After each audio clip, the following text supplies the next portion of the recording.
I'm gonna be real with this one. I do not want to make this video, but I see no other option than to try to explain what is coming if things don't actually start fighting in the most non-violent way possible. I've been watching from small channels that have about 44 views to as large as, like Hassan or better. I don't really watch Hassan, just clips of him. In which even I block it because I don't trust Hassan with information. But like Piers Morgan, paying attention to the conversations that are currently happening on the internet, both wide and small.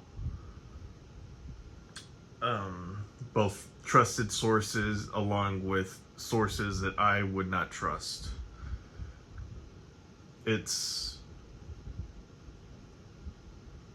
We need to either accept our new rule, or you need to be prepared for the consequences if you don't accept it. This is going to be the most neutral conversation I can have, because this video is basically just what I see in the foreseeable future, because we're losing everything. Obviously the USAID is the big one. I just saw a video from Kyle Kulinski that Social Security's next, which they've always threatened Social Security, but with Trump and Elon in power, the rhetoric becomes reality. And then, of course, in California, where Trump said open the valves, he just wasted, I think the count was billions of gallons of water just wasted from the farmers. So now we might be in a food crisis soon. Like, it's hard to fathom that the broken system that we are in is now destroyed. Like, it was rusty. Some parts didn't work. But now they just took the parts apart and are breaking the machine. I want you to know that every decision that was made since Nixon has led up to this moment. Nixon and Reagan has led up to this moment. There is no, this is a special era. We're in unprecedented territory. I mean, we are in unprecedented territory, but you can trace how we got here. The U.S. has made nothing but bad decisions upon bad decisions. We are an empire. We're not the United States. We are corporate America. We are an empire.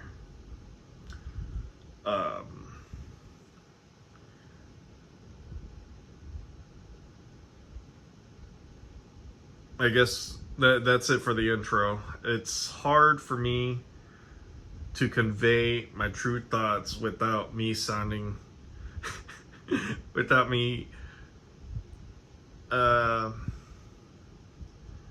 asking for violence, because that is not my intention. My intention is to inform people what the decisions that are going to be made now until Trump's end of term, and that's if he has an end term, what it's going to look like. So this scenario that I'm about to point out is what happens if the people don't accept the terms that are currently being made. I want you to know, every single law that is in the books, throw it out, because rule of law has lost all meaning from every level of government.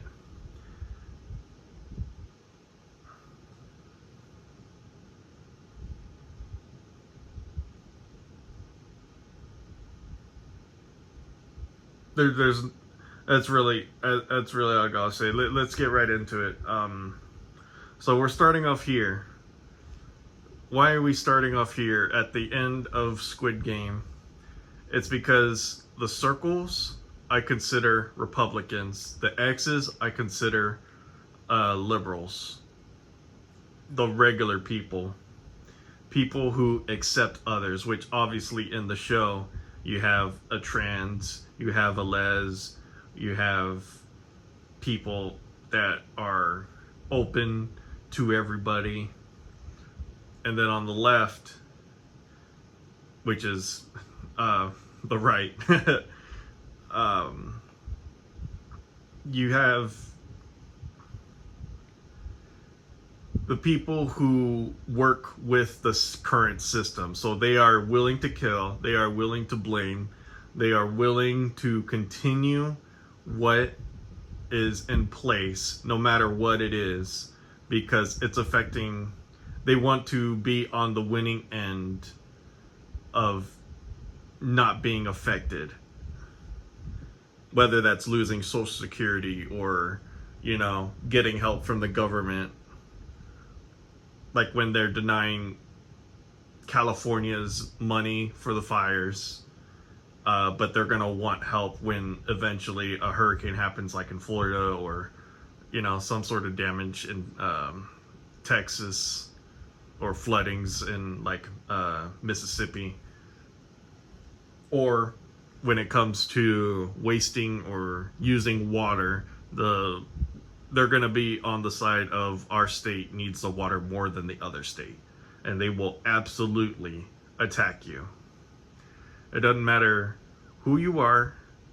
It doesn't matter if you talk to them nicely. It doesn't matter.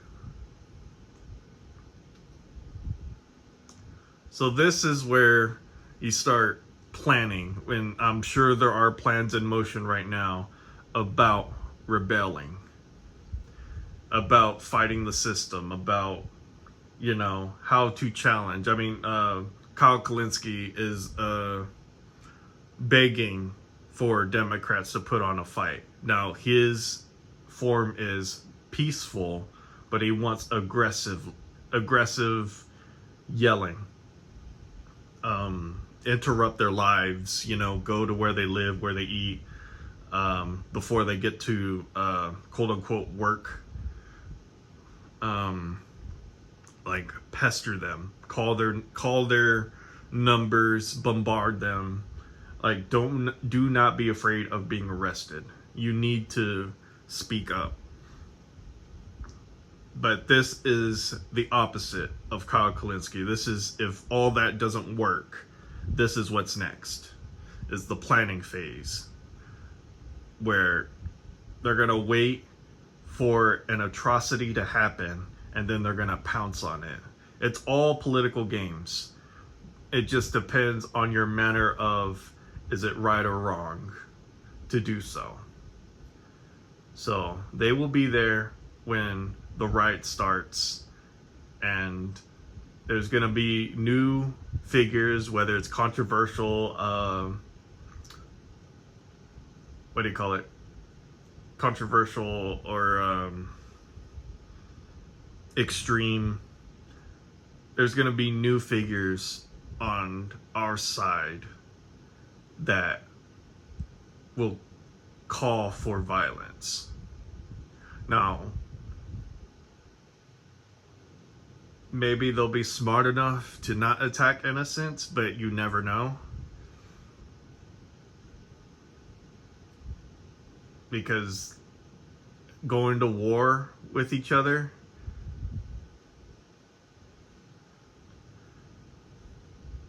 this is not the answer. This is going to hurt everybody, no matter who you are.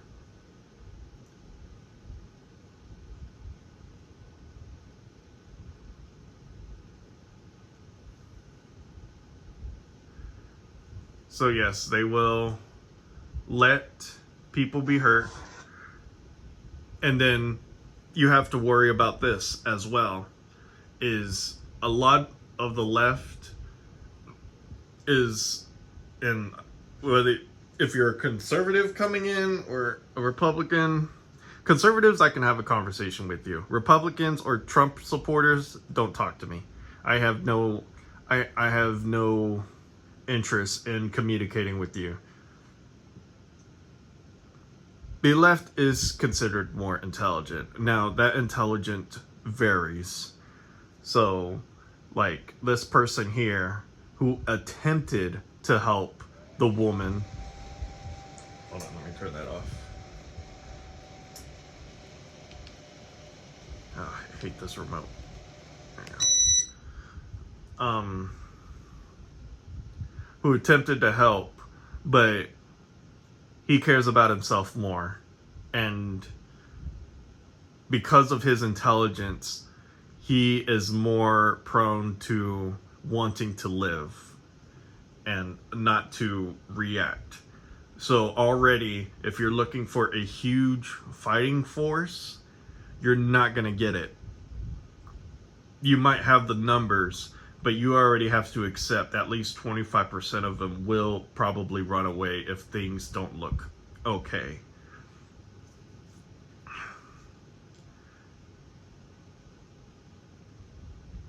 And then, of course, this right here is showing that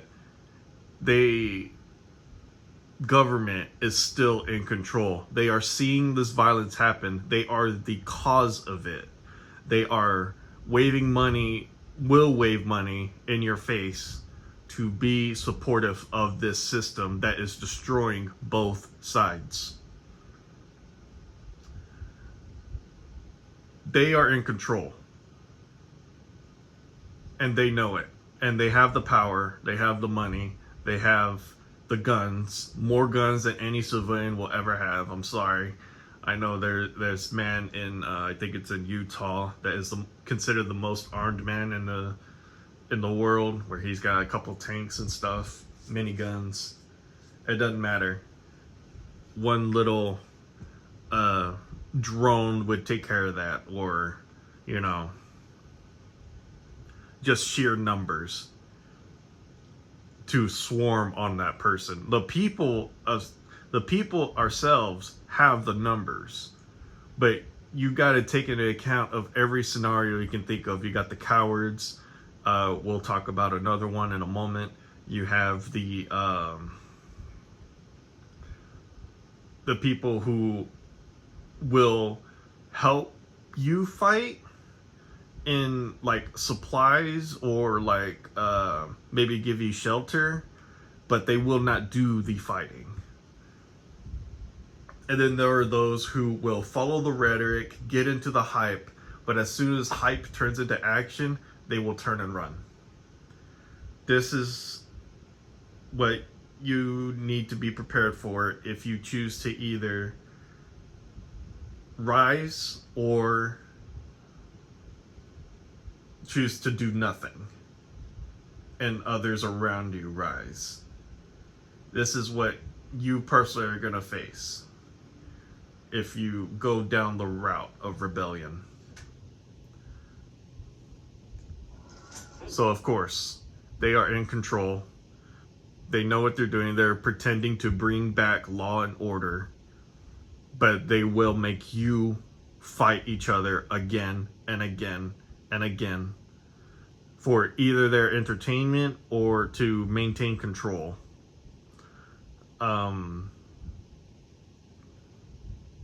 Everyone is spewing propaganda, but propaganda isn't inherently bad. You just need to be smart at what you're looking at. And I know that's hard, but that's what the second video will be about in this trilogy that I'm planning to make. So of course, they pretend to be hurt, being among the people. So like, let's say you're in a protest that turns into a riot because the police opened fire first, and it turns into a riot.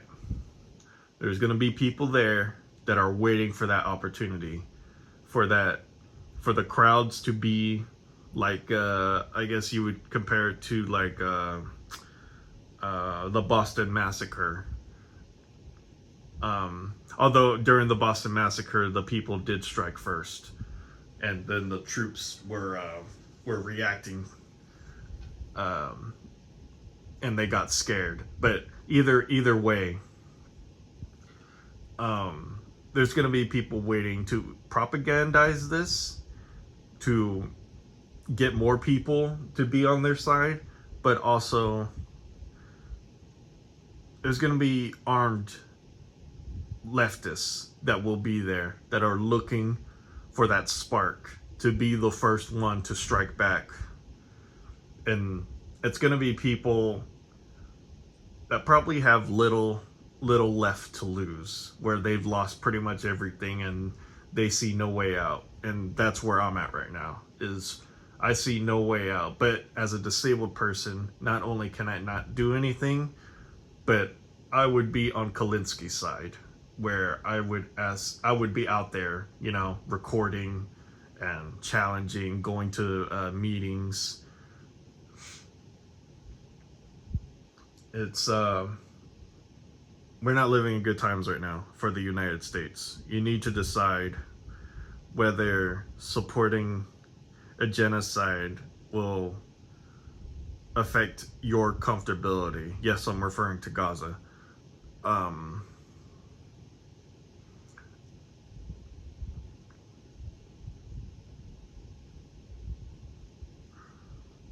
It's hard for me to put into words what's been happening, because the Democrats put us here with their start of the genocide, but Trump's gonna end it. There was no good decision. I do not blame the voters for not participating in this election. Yes, it's gonna be costly, and it's gonna cost a hell of a lot more. And for sure, someone like me and someone like Hutch and others tried to warn people about the decisions that you're making. But it's like the trolley system. Do you sacrifice one, or do you sacrifice the several for the one? So in this case, it would be maybe 200,000 Palestinians die, but the rest are saved, but they are not helped in any way, so more will die, but it won't be by bombs, it'll be by starvation or lack of water, whatever.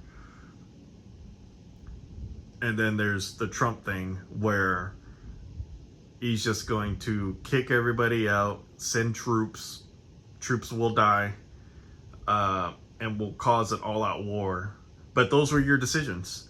Do you want a mess in the Middle East, or do you want, 200,000 minimum Palestinians to die, and maybe they get to live to starve or be diseased? Those are your choices. It doesn't matter about the ceasefire, but that's going way heavy into the Palestinian side. The point being is, this is going to be the Boston Massacre, where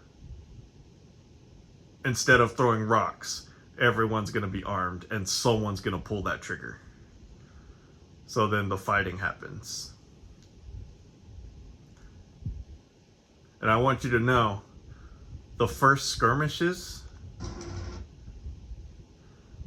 I would give a high probability that we would win. I say we as in the left side. It's going to be costly. Both sides are going to want revenge. Both sides are going to press the attack. But in the initial skirmish of surprise, chances are we're probably going to win.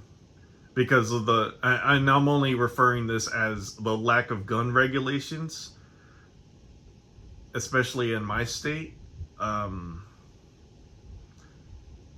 There's someone that's going to cause a lot of this. Now, of course, these bodies aren't just from fighting the government versus the powerless. Obviously, this is the powerless fighting the powerless as well. And that's going to happen. There's going to be some that are going to support this government and will actually help fight the left. So you're outnumbered in every which way. And to put it more things in perspective, if you're choosing to rebellion, you have to think about 300 U.S. military bases around the world. You're talking about 9 carrier fleets.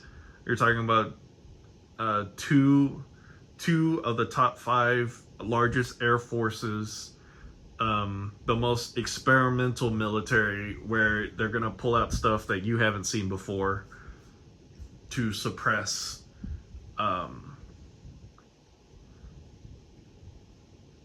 I'll talk about it later. I'll talk about what I really want to say later. I guess I'll go ahead and hint it now. I don't see a winning scenario for a rebellion. I could only see doing enough damage to where it's forceful change, where it's just too much, where you have to concede to the people's demands of, hey, you need to start taking care of us because you took away everything. So yeah, you win a little, and then you're gonna talk to, the people around you wanting to rebel, and of course they're preparing too. As you're preparing and you're trying to rush people who are untrained, they have a whole military full of training, including our police, where I can't say definitively a mass majority, but a vast number go to Israel to train and then come back to the US, which is why the US is very aggressive in its policing. It's not because we sold them extra weapons because the military has too much. It's not because it is part of it that they're afraid, but it's more of they were taught how to keep power and be aggressive, and that the system will protect you.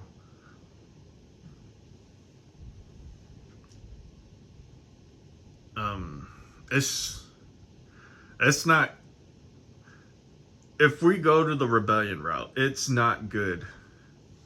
But of course, this is a great representation of the enemy has all the weapons, while we,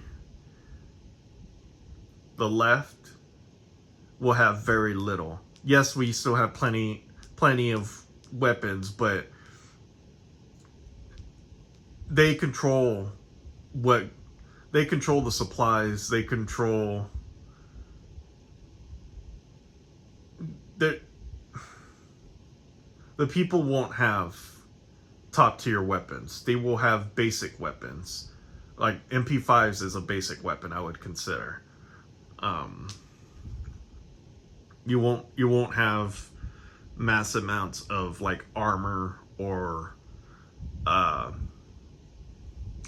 I guess technically you can get blueprints for buildings, but they have the resources to get those blueprints and to have a full surveillance, since there's already cameras everywhere and satellite images and stuff like that. They would have full surveillance.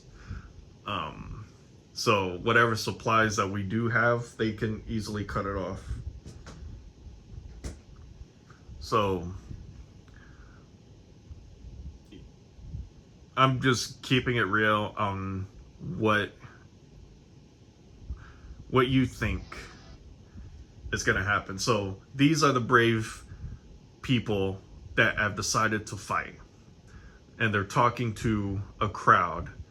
Now, obviously, they're talking to both the conservatives and liberals.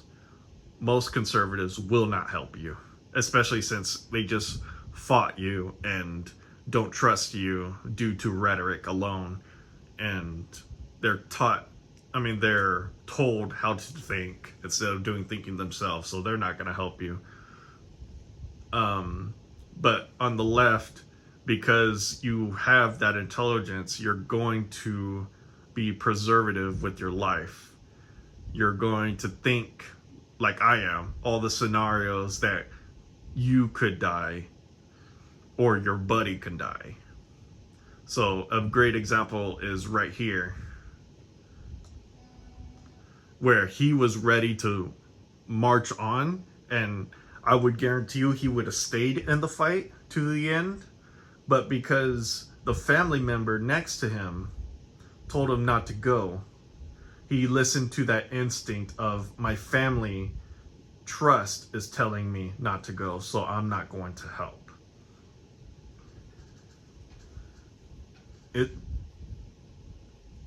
If you're thinking about rebelling, you need to think long and hard about what you're committing to.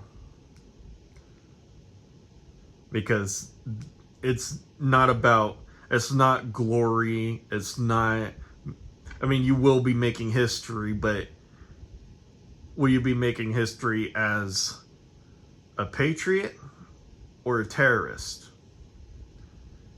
How will history judge you when you're in a coffin? You will never know the answer to that. So if you don't rebel and you stick with family, you will not be mentioned in the history books, and you will be forgotten, but you will maybe get to live a comfortable life.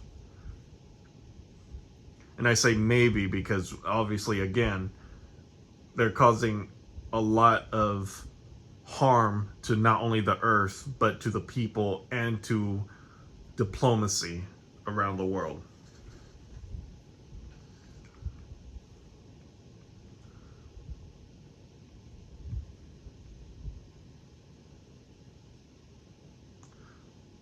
So I guess I can talk about this real quick. Obviously, the other side isn't emotionless machines. They care about their lives too, and they care about preserving their own. So they will tell you some stuff to have them live and maybe be traded, as a prisoner of war, or give you some clues on how to increase your percentage chance of living as well, like ambushing a convoy, or maybe they'll tell you, hey, there's a listening post here, stuff like that.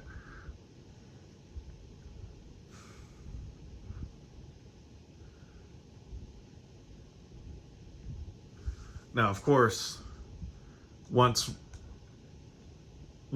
it's fully organized and you have like a strategist, or you have someone who is smart enough to lead a group, that's when your mettle will be tested, because there's a difference between all these people who have some training in between them, but also have people who never been in a firefight before. Even if they have training, it's going to test you as you get ambushed, as you try to either push forward or being pushed back. And they're going to use, as well as yourselves, whatever's necessary. So right now it's just a straight up gunfight, but you're talking about regular drones like in Ukraine. You're talking about, homemade devices versus an upkept weapon. I guess America's a bit different. We don't really need homemade devices, but I have seen like homemade bombs and stuff. But you can get bombs not pretty easily, but easier than in any other country. And then Of course, you have the people at home who are hearing all this around them, but they're just staying in their corner, staying in their lane, just waiting to see who wins. And whoever wins, there's going to be some that are going to stick to their beliefs, but there's going to be some that are going to flip on a dime and be like, oh yeah, I supported you all this time. Thank you for fighting for us. We appreciate it. But the people that are here, including the family member that convinced you to sit down, whatever happens out there, they're letting it play out. Much like Obama did when the DAPL thing happened. He's going to watch and let things play out. That's exactly what's going to happen.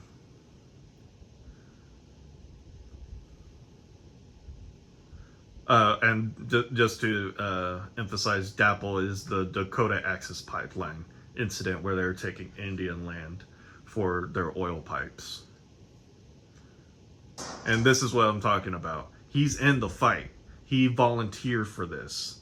But he fails the entire group because not only has he never been in a gunfight before, he's got no training, and his intelligence is telling him, you're not going to survive this. The only way you're surviving is by going back down. But of course, all the loud noise and stuff, it's hampering his thoughts. But like I said before, they win that first gunfight because it's not a full war yet. It's just small skirmishes that are increasing in veracity and intensity. It's not a full war until it gets here. And this is what you get to look into. You need to be aware. Dying is not pretty. It's not heartfelt. It's ugly. It's messy. You need to realize that you could have trained for years, like maybe you're an ex-military, but it only takes one shot to take you out. That's all it takes. Either a deathly blow, or they shoot you somewhere where you get paralyzed and you can no longer fight.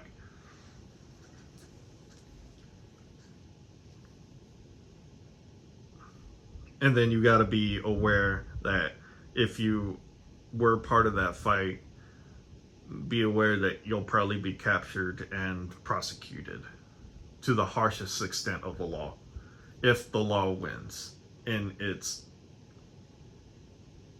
total. Because if you cause enough damage, then there could be some negotiations. Because even a loss can be a victory. So you'll notice that I've been skipping around one person, and that's this man. And this is what I've been trying to elude. Now, in the show, obviously, he's the main bad guy. He's in control. He's only doing it for the thrill. But the way I interpret this, with, the scenario that I'm giving you, this is the traitor. This is the person that is pretending to fight for you, whether that's like an undercover agent or he's another conservative, which he is. Not a conservative, sorry, a Republican or a Trump supporter, where he will be the spy, he will be the saboteur, and you will never know, because he talks real good. He actually kills his own side for a little bit to keep his cover from blowing.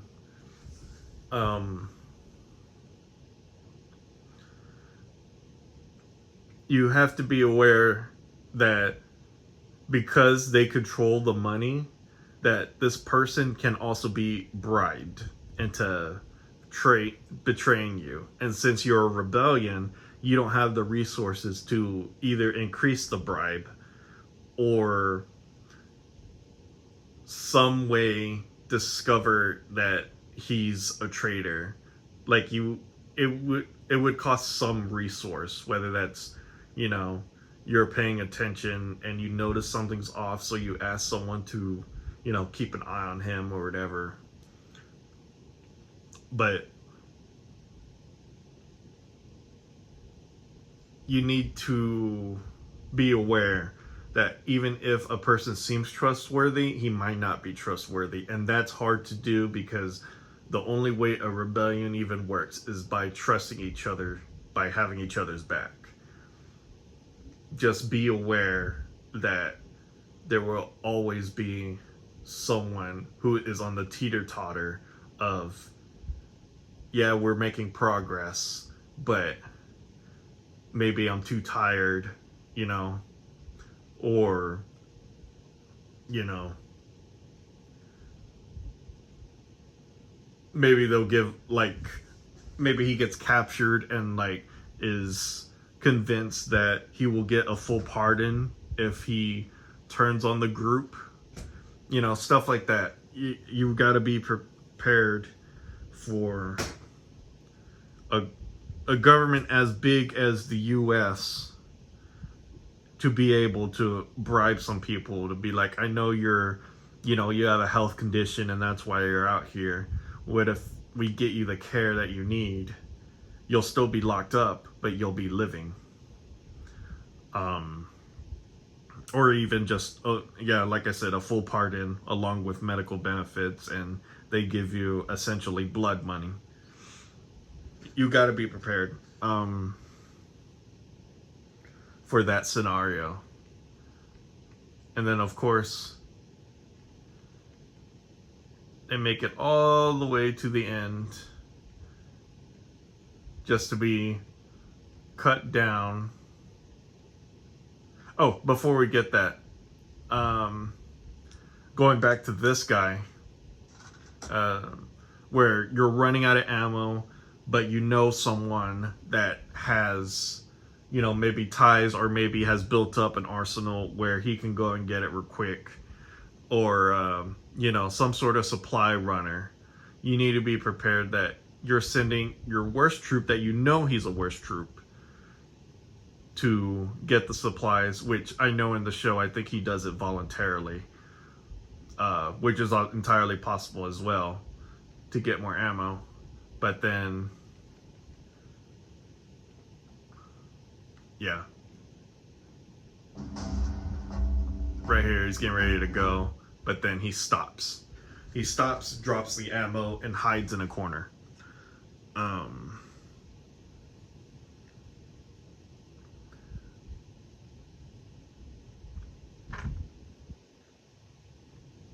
People who haven't been in the military and been in active duty, whether, you know, you believe in the cause or not. Shoot, I lost my train of thought. Sorry. Where was I going with that?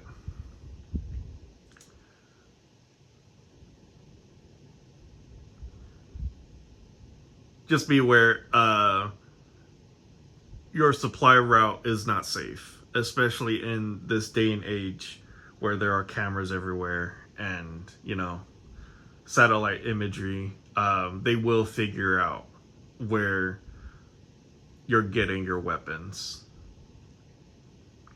The only reason why things are bad now, like, you know, people like Trump himself complaining about illegals, or Governor Abbott complaining about illegals coming into the country, and, you know, we don't know how many there are, but he does know how many there are. There are 22 million, even though the correct count from what I've seen is 12.5 million at most.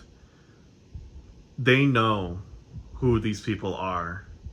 We have one of the best security systems in the world, and we keep tabs on everybody, including foreign governments. We have no allies. We only have partners with benefits.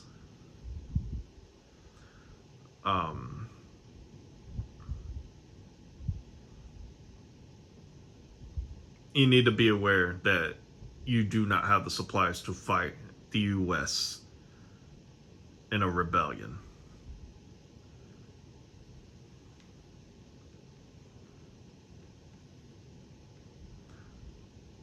And then, of course, there's this moment where the traitor is using communication, tricking everybody, and then he betrays them while they're none the wiser. They have no idea because obviously he's bleeding with them. He's killed the other side for a while. You do not know he's a traitor. And he's got your communications. He knows your tactics, and he's ready to betray at this moment because he knows this is a pivotal battle that his side cannot lose. So he helps the other side. Of course, again, in the show, it's because he's the architect, but in the scenario that I'm giving you, he is a traitor or a turncoat.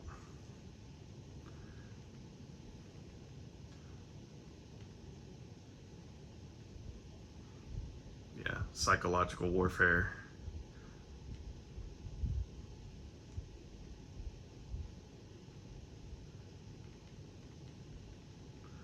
And I think that's it. I think I got it all out of my system. So this will be a trilogy video where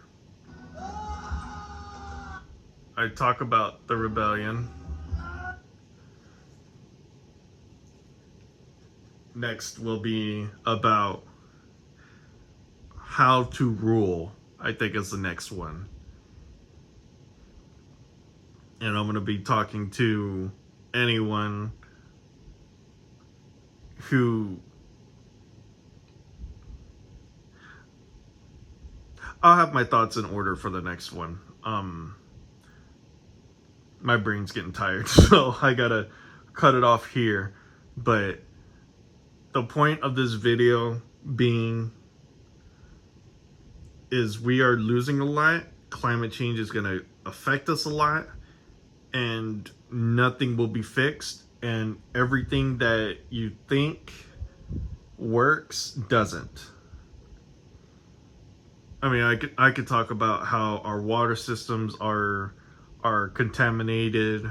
They don't work right. None of them. I could talk about how we're just taking land for not even the U.S. benefits, for the government's benefit. We will not see any benefit from owning Gaza, or if Ukraine accepts the deal with Trump, we're not going to see that those materials, those metals, that's going to be going straight to the military. Nothing is going to help the chicken outbreak where millions of birds are dying. Disease prevention, we are going to suffer. So it's one of those things where if you are going to rebel, you need to be aware what you're getting yourself into. If you're going to accept the rule of law, what little law there is left, be aware what you're getting into. We are not in a good place, and I see no way out of it unless protests start getting huge and become unsustainable to cover or to suppress.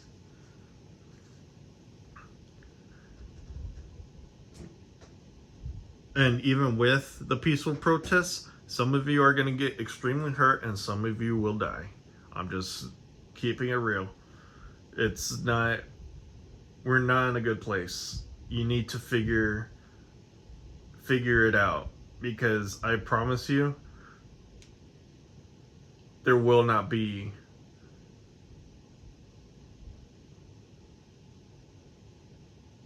there will not be another 100 years of human beings if we continue this path. Like right now, I'm currently watching a show called The Silo. Very good show. But instead of having billions of people, we're going to be a couple 100,000, maybe.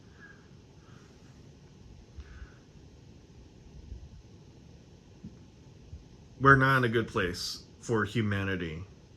You need to figure out what you plan to do with that information that I just gave, and what information you're going to receive.